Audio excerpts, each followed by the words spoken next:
Jadi menurut saya, peran saya sebagai coach di sekolah, bagaimana betul-betul bisa berkolaborasi dengan rekan guru. Jadi, bagaimana pembelajaran berdiferensiasi ini bisa dijalankan dengan baik ketika ada persoalan, ketika ada masalah, maka sesi coaching ini bisa dilaksanakan. Kemudian tentunya dalam melaksanakan coaching yang perlu diperhatikan juga adalah sosial dan emosi. Tentunya keterampilan coaching ini sangat dibutuhkan sebagai seorang pemimpin pembelajaran. Karena seorang pemimpin itu harus mampu berkolaborasi dengan seluruh yang dipimpinnya. Bismillahirrahmanirrahim. Assalamualaikum warahmatullahi wabarakatuh. Di video kali ini saya akan memberikan kesimpulan dan menjelaskan keterkaitan materi yang saya peroleh setelah mempelajari modul 2.3 tentang coaching dan bagaimana saya membuat refleksi berdasarkan pemahaman yang telah saya bangun selama mempelajari modul ini. Salah satu tujuan dari supervisi akademik adalah untuk mengembangkan kompetensi guru agar dapat melakukan pembelajaran yang berpihak pada murid. Untuk melakukan itu, dibutuhkan paradigma berpikir untuk bertumbuh keberpihakan pada murid. Dan apapun pendekatan yang digunakan untuk pengembangan kompetensi, kesemua itu diawali dengan paradigma berpikir yang memberdayakan. Dan salah satu pendekatan yang memberdayakan adalah coaching. Kenapa harus coaching? Coaching ini adalah satu sistem. Jika seorang guru mampu mendalami dan mempelajarinya dengan baik, maka dia bisa membawa muridnya ke kreativitas mereka masing-masing. Jadi pembelajaran yang berpihak pada murid, termasuk pembelajaran berdiferensiasi, betul-betul bisa dilaksanakan dengan sistem coaching ini. Ada 3 paradigma coaching yang sangat penting, yang betul-betul mendukung pembelajaran yang berpihak pada murid dan pembelajaran berdiferensiasi. Sehingga betul-betul seorang guru mampu membawa murid berdasarkan minat dan bakat mereka, tanpa memaksakan pembelajaran itu kepada murid, sehingga tujuan dari pembelajaran yang sesungguhnya betul-betul bisa dicapai.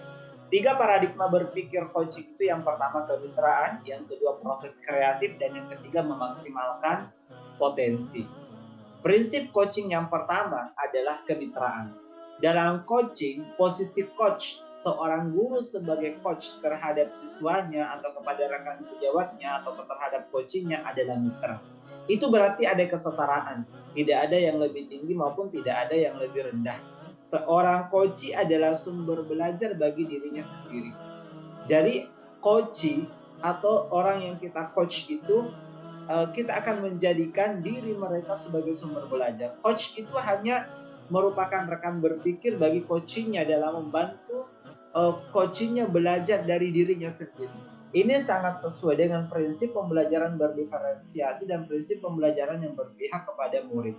Kemudian, coaching adalah proses mengantarkan seseorang dari situasi dia saat ini ke situasi ideal yang diinginkan di masa depan.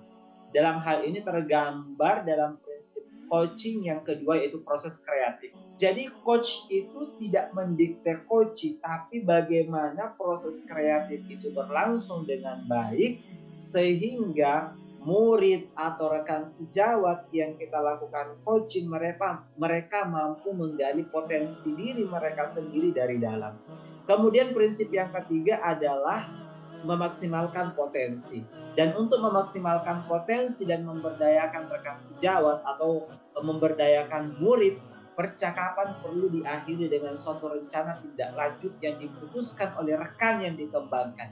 Jadi yang paling mungkin dilakukan dan paling besar kemungkinan berhasilnya, karena betul-betul digali dari potensi dari rekan, potensi dari coach itu sendiri tanpa dipaksakan. Untuk melaksanakan coaching ini ada alur yang disebut dengan alur tirta. Tirta ini makna dasarnya air, bagaimana air itu mengalir.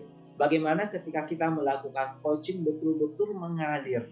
Tirta, T-nya adalah, T yang pertama tujuan umum, kemudian yang kedua identifikasi, I-nya, kemudian R-nya rencana aksi, kemudian T-nya bagian terakhir adalah tanggung jawab.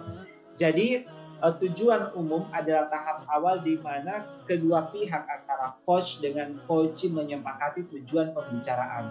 kita bisa mungkin mempertanyakan tujuan pertemuan, apa tujuannya, kemudian definisi tujuan akhir yang akan diketahui dan seterusnya. Jadi seorang coach menanyakan kepada coach tentang sebenarnya tujuan yang ingin diraih oleh coach itu sendiri. Kemudian setelah disepakati tujuan, kita masuk ke tahap identifikasi dari alur Tirta ini. Jadi coach melakukan penggalian dan pemetaan situasi yang sedang dibicarakan dan menghubungkan dengan fakta-fakta yang ada pada saat sesi coach ini. Ada beberapa hal yang bisa ditanyakan pada tahap identifikasi ini, seperti kesempatan apa yang dimiliki coach saat itu, kemudian apa kekuatan yang dimiliki dalam mencapai tujuan, peluang atau kemungkinan apa yang bisa diambil, hambatan atau gangguan yang bisa menghalangi dalam meraih tujuan itu, termasuk solusinya sudah ditanyakan kepada coach, solusi yang muncul dari dalam diri coach itu. Kemudian setelah identifikasi, yang ketiga adalah rencana aksi. R, rencana aksi, yaitu pengembangan ide atau alternatif solusi untuk rencana yang akan dibuat.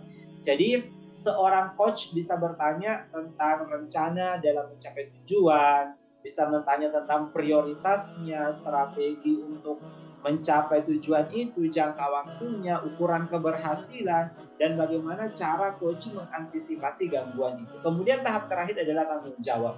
Jadi tahap yang keempat dari alur Tirta ini tanggung jawab, yaitu membuat komitmen atas hasil yang dicapai dan untuk langkah selanjutnya komitmen-komitmen itu dibuat. Apa komitmen coach terhadap rencana aksinya, siapa dan apa yang bisa membantu coach dalam menjaga komitmen itu, termasuk bagaimana tindak lanjut dari sesi coaching yang telah dilaksanakan. Ini adalah alur Tirta untuk betul-betul pelaksanaan coaching ini bisa dilaksanakan. Kemudian bagaimana peran saya sebagai seorang coach di sekolah dan keterkaitannya dengan materi sebelumnya yang saya dapatkan di paket modul 2 ini, yaitu pembelajaran berdiferensiasi dan pembelajaran sosial dan emosi.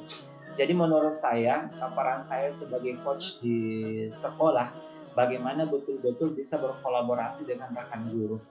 Jadi bagaimana pembelajaran berdiferensiasi ini bisa dijalankan dengan baik. Ketika ada persoalan, ketika ada masalah, maka sesi coaching ini bisa dilaksanakan. Kemudian tentunya dalam melaksanakan coaching yang perlu diperhatikan juga adalah sosial dan emosi. Sosial emosi seseorang, sehingga betul-betul bisa dimaksimalkan peran yang ada pada diri coach itu. Kemudian bagaimana keterampilan coaching dengan pengembangan kompetensi sebagai pemimpin pembelajaran. Tentunya keterampilan coaching ini sangat dibutuhkan sebagai seorang pemimpin pembelajaran. Karena seorang pemimpin itu harus mampu berkolaborasi dengan seluruh yang dipimpinnya. Dan tidak seorang pemimpin itu kalau dia tidak bisa sempurna, maka dia bisa melaksanakan dengan sistem coaching ini. Karena seorang coach itu tidak mesti harus hebat, harus mampu segalanya, tapi yang paling penting dia mampu mengarahkan rekan-rekan sejawatnya, termasuk yang dipimpinnya. Jadi betul-betul bertindak sebagai coach. Apalagi kalau kita sebagai pemimpin pembelajaran mungkin terbatas kemampuannya, maka coaching ini sangat cocok untuk dipelajari, untuk betul-betul bisa dilaksanakan. Karena tugas utamanya bagaimana membimbing atau mengarahkan seorang coach itu menuju potensi dan profesionalisme yang mereka miliki. Ini mungkin beberapa kesimpulan dan refleksi yang saya bisa berikan pada kesempatan ini, yang intinya alhamdulillah setelah mempelajari modul ini begitu banyak pengalaman yang bisa saya dapatkan, bahwa ketika kita ingin menjadi pemimpin pembelajaran tidak mesti mengetahui segalanya. Ada satu strategi yang bisa kita ambil, yaitu keterampilan melaksanakan coaching ini. Ketika keterampilan coaching ini mampu kita laksanakan dengan baik, maka kepemimpinan itu bisa dilaksanakan dengan baik. Kemudian termasuk konsep atau praktik baik yang dilakukan yang saya pelajari pada modul ini betul-betul memberikan manfaat yang baik. Bagaimana setelah melakukan praktek coaching terhadap rekan sejawat, termasuk dengan rekan CGP yang lain, alhamdulillah luar biasa pengalaman-pengalaman yang saya dapatkan dari pembelajaran di modul ini, termasuk bantuan dari Bapak fasilitator, Masya Allah, bagaimana motivasi yang diberikan, bahwa walaupun kita eh, tidak memiliki kemampuan profesionalisme yang begitu tinggi sebagaimana orang-orang yang ada di sekitar kita, tapi dengan adanya keterampilan coaching ini kita mampu membawa diri kita sebagai seorang pemimpin pembelajaran. Demikian, semoga apa yang saya sampaikan bermanfaat. Wabillahi taufiq wal hidayah. Wassalamualaikum warahmatullahi wabarakatuh.